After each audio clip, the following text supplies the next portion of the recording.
on this extra-galactic battlefield.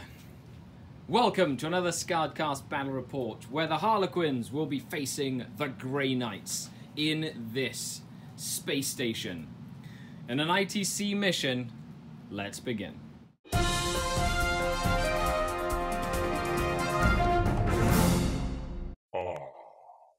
The Dark Kid. Hello and welcome to a Skaredcast battle report. We're playing on a mat provided by Hot Dice Miniatures. Make sure you check the linky down below-y to get your own. This is the Extra Galactic Planetary set. No, I'm just kidding. If that song's stuck in your head, it's stuck in our head too. So we're playing Grey Knights versus Harlequins, and we're playing ITC What's Yours Is Mine mission. So that's the middle objective, then we get to place them. But let's go through our pre-game stuff, take a look at the armies, and jump into deployment. I hope you enjoy. Leave a comment down below. Let's begin. I feel I'm afraid. Oh, good. So hello guys, welcome. This is Matt. I am Skari, your grateful host, and we're going to play a battle report. You have brought your Grey Knights. I have. That's right, Grey Knights, made popular by Matt. Also Lawrence Baker. Yeah, there we go. That's a better option. From Tabletop Tactics. Make sure you check him out. Awesome channel if you like good content. If you haven't already, I don't know what rock you live under. Okay, so we are playing an ITC mission. You've been practicing for the Barry Bash. Yes. Which is the first major ITC tournament, Sign up. I believe, of the 2019 season. It is. It happened in Barrie, Ontario. I'll put a link down below to the Best Coast pairings if you want to make the trip over to Barrie, Ontario, Canada. It's almost like over halfway full. There's only 64 spots, so if you want to join in and get some ITC points. Yeah, Josh Death is going to be... You have? Yeah, there you go. I run it, so I'm not playing.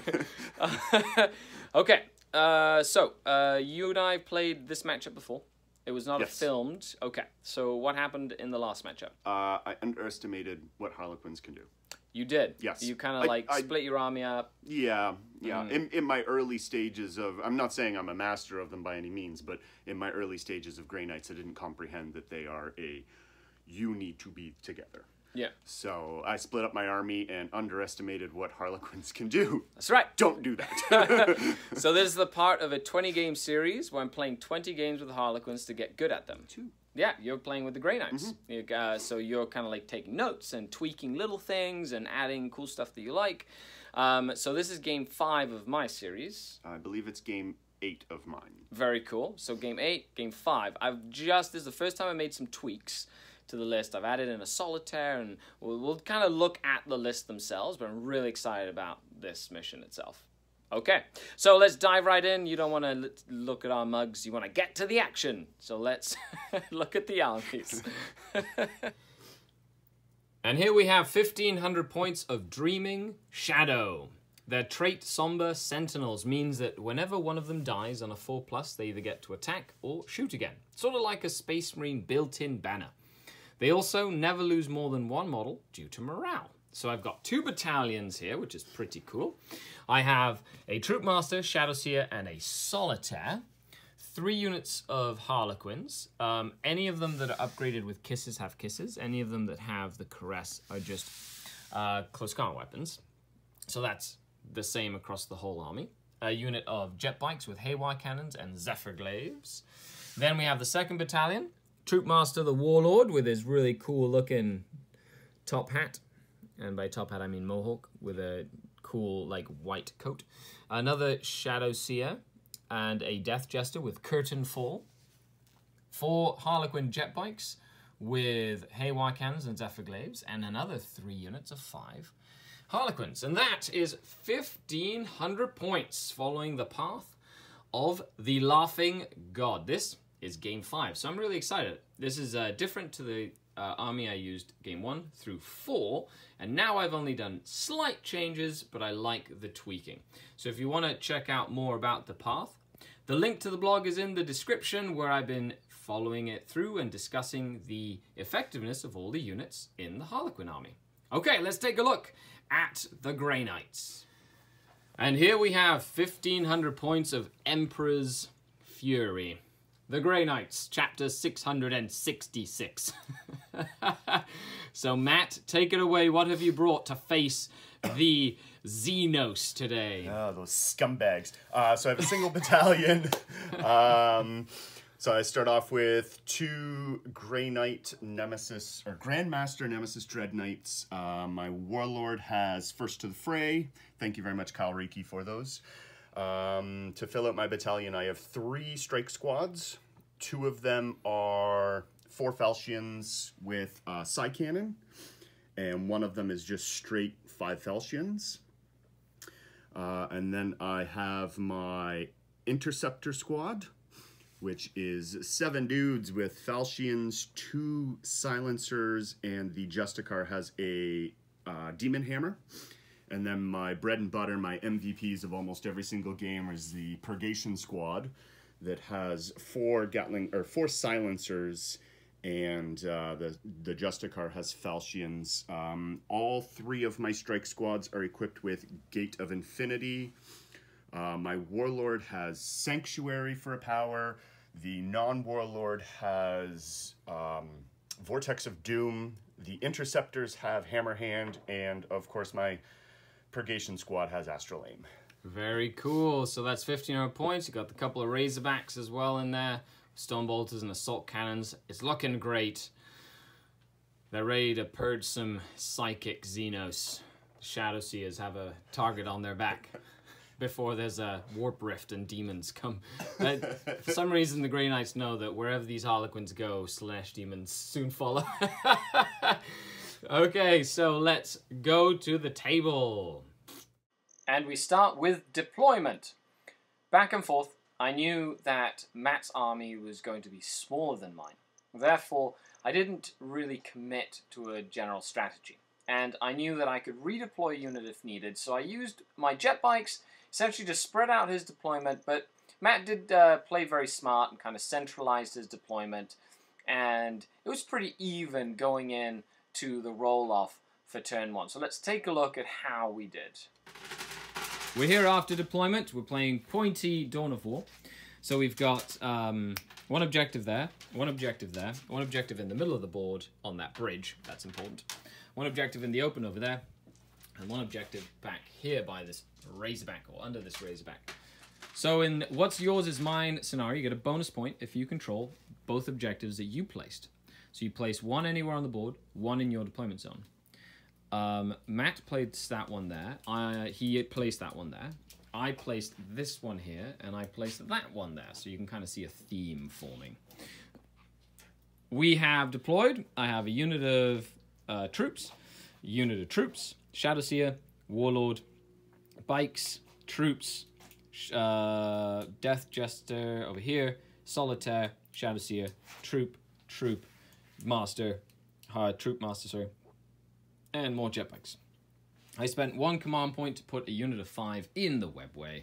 They're looking to jump down. Now Matt has put Strike Squad in the Razorback, Interceptors back here, Strike Squad, Purgation Squad in the Razorback, both Grandmasters, non-Warlord, Warlord, and in the Teleportarium he has 1 Strike Squad as well, ready to come down. They can shunt, so he can kind of jump them around.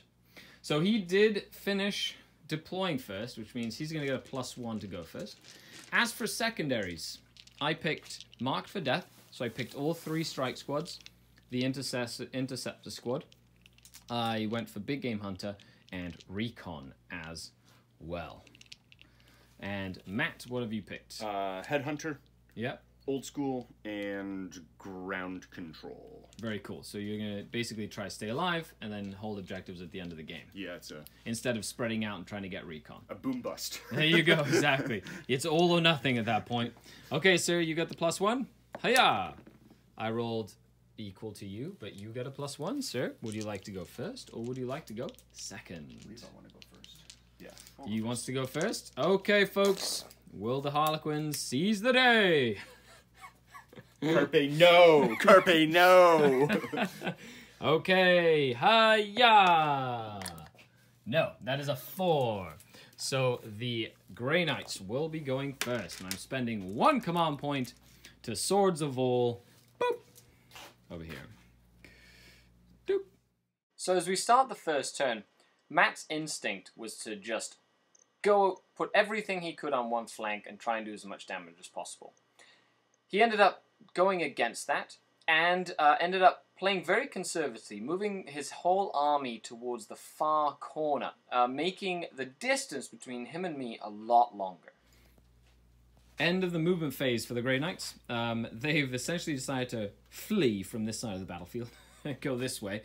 They have shunted all the way to take this objective over here. And then both Grandmasters have moved up. This Razorback has moved up in range of that squad over here. And he's going to do some psychic powers. So he's going to try and gate this guy closer so he can essentially try and kill a whole unit of troops. And that's essentially what he's doing. He's consolidating his army. He needs them to stay alive. He's denying me the bonus point. And of course, my up flank here, we're basically going to be denying each other the bonus point at this point. Okay, so we're moving on to the psychic and shooting phase. Turn 1 shooting, Grey Knights. So he hasn't overcommitted because he wants me to essentially commit to the table.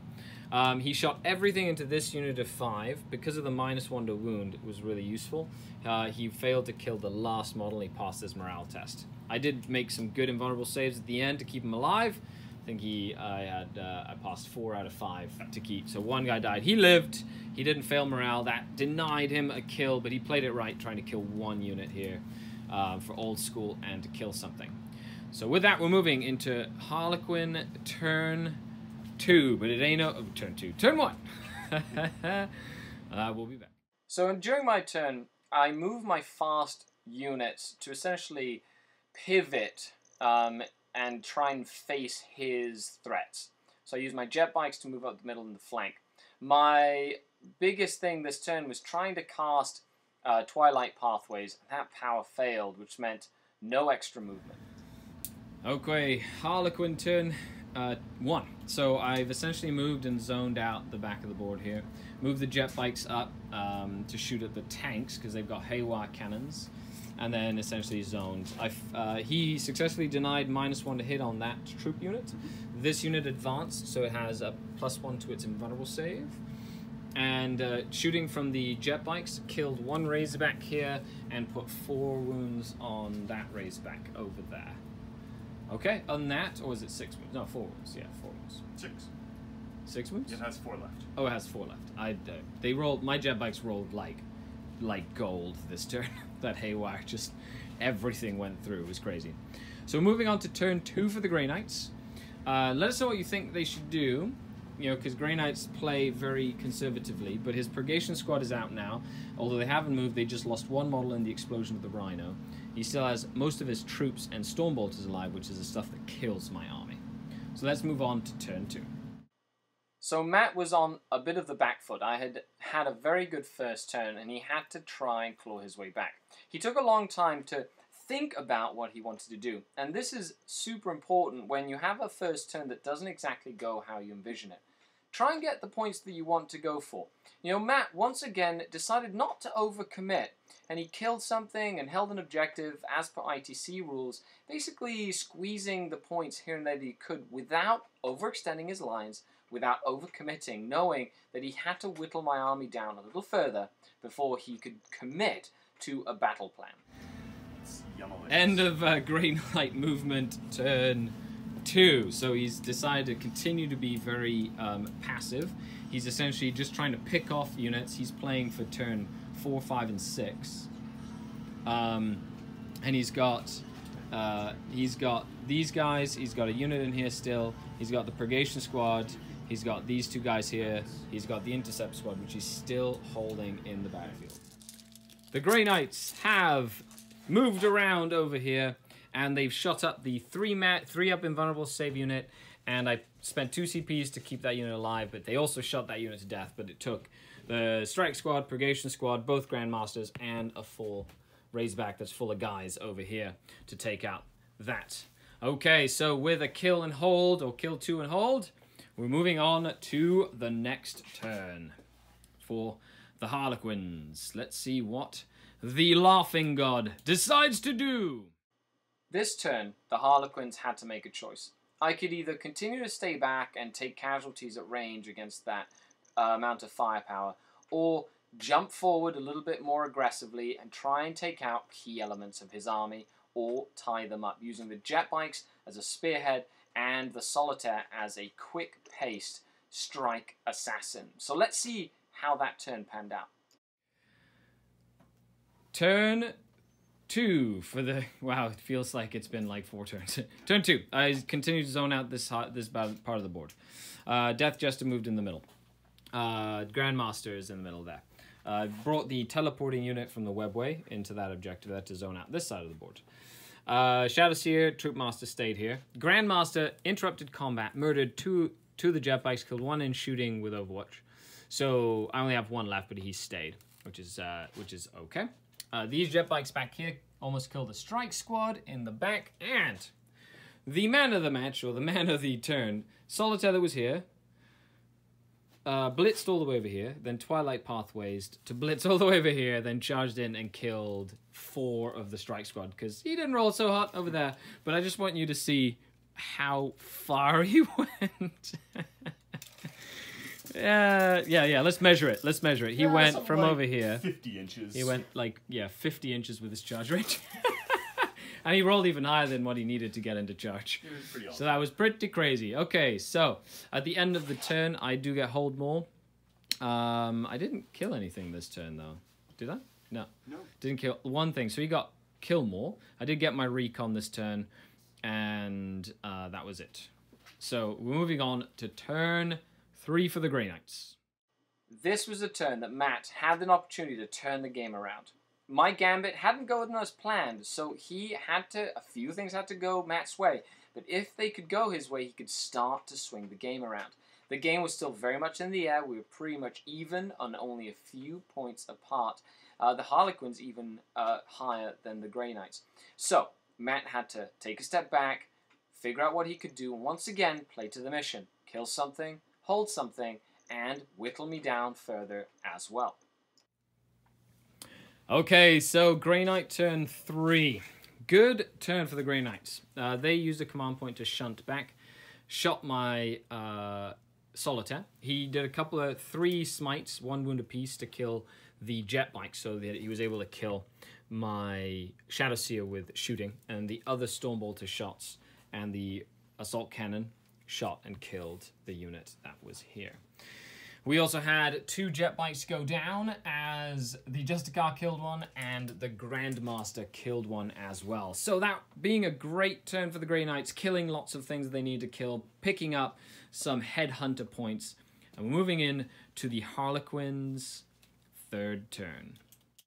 That last turn had proven to be rather devastating. Everything that Matt needed to happen did happen that turn. So, turning yourself into the back foot now was a point where I needed to start getting as many points as possible. Now this turn, I made a critical mistake. I did not get my recon point. I moved my army around. Because I was trying to play so quickly, I made a mistake. And that extra point did hurt me in the long run. However, it's good to take a step back and play to the points you can. Okay, so turn 3. I've essentially consolidated my forces because I don't have much left, really. This guy shot a Shrieker shot into the 4-man unit. 1 exploded and killed the other 3, which was awesome. Good job, buddy. And then the jet bike fell back, shot, did 1 mortal wound here, then charged in, failed, and then died. Was hoping that either he could charge in and do the extra damage, or if he died, he could shoot, which was both a fail.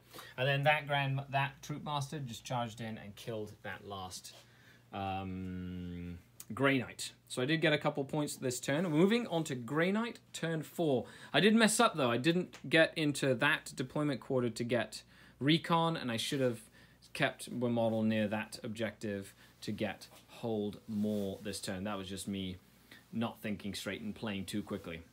So moving on to turn 4. The Harlequins are still up, but there's a lot of Stormbolters over there and not a lot of models over here. So let's see if the Harlequins can trick their way out of this one.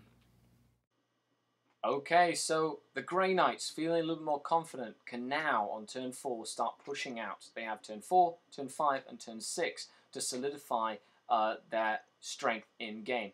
So Matt decided not to be very aggressive, continued to play very conservatively, and therefore allowed himself to get the points that he needed while not overextending. Even though there are a few Harlequins on the board, the thing about Harlequins is that a few Harlequins do a lot of damage, and if you overextend your force, a small unit of Harlequins can isolate, overwhelm, and destroy parts of your army before you know it. Okay, so turn 4 for the Grey Knights. With the pressure on the Grey Knights, they're starting to push up filthy Xenos. So he gated, so the strike squad gated the Grandmaster here to shoot at the Death Jester. He smited for a wound and then did 4 wounds, even though I passed like a crazy amount of saves. So he killed him. And then we had that Grandmaster move up and essentially just kick the other Troop Master in the face, while all the shooting that was available killed 1 unit of 5 Harlequins that was here. So moving on to turn 4 for the Harlequins. I'm a bit on the back foot. I'm on the back foot. So let's see what I can do. There's lots of shooting. I don't have very much left at all. So it's going to be, can I survive 2 more turns of Grey Knight superior firepower? To try and isolate and destroy a part of Matt's army, I had to move up and try and take out that Grandmaster on the flank. An ability to do that would mean I would be able to turn it around at the end of the game. Okay, Harlequin turn 4. I tried to do a gambit here to take out the Grandmaster. Did 3 mortal wounds with shards of light. Then his Phantasm Launcher missed, and then I failed the charge after losing 2 models to Overwatch. It's not looking good for the Harlequins here, folks. I do hold 1 objective, and that's all I get this turn. So he has turn 5 and turn 6, and I only have 6 models left on the table. The Grey Knights might clutch this one. It seems pretty certain that they will cleanse the space station from the Xenos threat. So, at this point, it is looking grim, very grim for the Harlequins. But the Harlequins are still up on points, so Matt has to not forget to go for things like ground control and to get the bonus points and to still try and get kill, hold, and hold more and potentially kill more. So the game is far from over, even though the Harlequins have very few models left, and Matt cannot let up on the gas. For the Grey Knights, they're starting to move around to get a ground control, because he's going to go for the center. He's going to go over here, essentially that one over there. He did go over here as well to kill that, so we can get ground control from there. Grandmaster and Strikes and Intercept Squad killed the troop, and then he shot the Shadow Seer to death, charged into my Warlord, but he has a 3-up invul in close combat. So the Warlord is alive, and he put 1 wound with his Harlequin Kiss on the Grandmaster. 3 wounds with the Harlequin Kiss. So now it's turn 5 for the Harlequins. My Warlord is going to try and just stay alive to prevent the complete tabling. And we'll be back after this. Okay, so my Harlequin Master got very lucky, didn't die, so now it's time to seek revenge to try and kill that Grey Knight Grandmaster and then stay out of line of sight so that I don't get killed or destroyed. Okay, end of the turn for the Harlequins. He jumped out, lobbed a grenade, didn't kill him, then charged in, taking 2 wounds, and then finally killed him, so I got kill and a big game hunter point. And so now we're moving on to Grey Knight turn 6. We're just going to film it, because there's not much else, not much is going to happen. They're going to jump up there to hold that point. The strike squad's not going to overcommit. These guys are going to essentially go right here to hold that objective. That Grandmaster's going to move and advance to get the ground control. He's also getting line breaker from them over here, essentially. And then that's pretty much. How many does he have left? He has 3 left. He has 3 left. So if if he he 3-up normal save, no 4-up. So he might gate them over here. I'm gonna gate them. Okay, so do they gate? They perils and lose 2 models, so they don't gate. And are you not going to? Oh right, they're just going to stay there then. Okay, well that's all you can do there. So, right? Yeah. Yeah, because you want to try get kill something on the last, because that's for war. I should have maybe just checked over here for a moment. Yeah, 24. They were back here. Yeah. Not with advance. Okay, so that was the end of that, and on my turn, all I'm going to do is pop up and basically go for hold 1, and that's it. So you get hold more, but you don't get killing. Bonus. You get a bonus as well at the end here. Line breaker. Yep. 1, 2, 3, 4. So you get full ground control. I didn't kill. Nope. But I hold more, and get bonus. Yep, and all I did was hold 1 at the end there. 3. Okay, so that is the game. That's turn 6. Thanks a lot for the game, sir. That was really fun. Okay, stay tuned as we do a final game recap and we count up the final tally of the points. I hope you enjoyed the battle report, because this was very interesting. We saw the Grey Knights play really conservatively, the Harlequins make a gamble and fail, and then the Grey Knights able to sweep back and take the day. This is a Grey Knight victory, and the Laughing God is now crying. Titan is proud. And that's game. Seems like only yesterday where I beat you by 1 point. Very true. Where you're like, no. Very, very true. Yes. Great game. That was fantastic. It was. You played very smart with the Grey Knights. So you basically, and that shows, guys, like when you're playing an army that is a bad matchup for you, because Grey Knights, if you overextend or overcommit, a 3-up armor save means nothing. Exactly. Especially against Harlequins that 4 attacks each, and they go in, they reroll wounds, they just kill everything. Yep. And you were able to spread me out, get me in waves, and then when I did my gambit, it didn't work, and then you were able to basically flip the game on me, turn 4, 5, and 6, and turn the game from me winning to a 27-16. Good. That was a good game. It was a good game. Okay. Yep. Okay, what comments do you have for the end of the game? Who are your MVPs? What were you most worried about? What was the turning point for you? I was most worried about the Harlequin troops. I've been on the receiving end of them before, and they're unpleasant. They just obliterate units. It doesn't matter. They just killed things. You got very unlucky with that solitaire. Two rounds of blitz combat and killed 4 models. That is a very unlucky. That's true, but it was the gamble I was going for, and I didn't give him the relic, which is the reroll wounds, which does 3 damage to infantry reroll wounds, and I feel like that's just me not knowing what best relic to put on him. But I feel like adding that in was definitely better than the Void Weaver, because I had a Void Weaver, and I basically just subbed him out. It's cheaper than a Void Weaver, and he moved 50 some inches. 51 to 2 inches. That was super fast. Yeah. And your Stormbolter just murdered my. That's my MVP. My MVP is Stormbolter. Yeah. 4 shots at 12 inches. Just. Yeah, and since I'm all foot, like the list I'm playing is all foot because it works well with the Shadow Seer -1 to wound and things like that. But you're able to focus on different parts of the army and essentially pick it apart one little bit at a time. I did have a little bit of help, so don't think that victory is solely on me. Both Skari and Tim were kind of helping me see things that I didn't see before. If I had been playing, we were discussing it before, if I had played it the way I wanted to, I would have probably lost turn 1 and been tabled by turn 3. But my eyes got opened a little bit there, so it adds a lot to my learning curve. And I was very appreciative. So Tim, thank you very much. Skari, thank you very much. Yeah, no problem at all. Being able to practice the game is, when you're playing, don't just... if you have a gamer like that is like better than you, or that understands, I don't want to say it that way. That sounds really terrible. 8th globally? Yeah, slowly working my way down the top 10.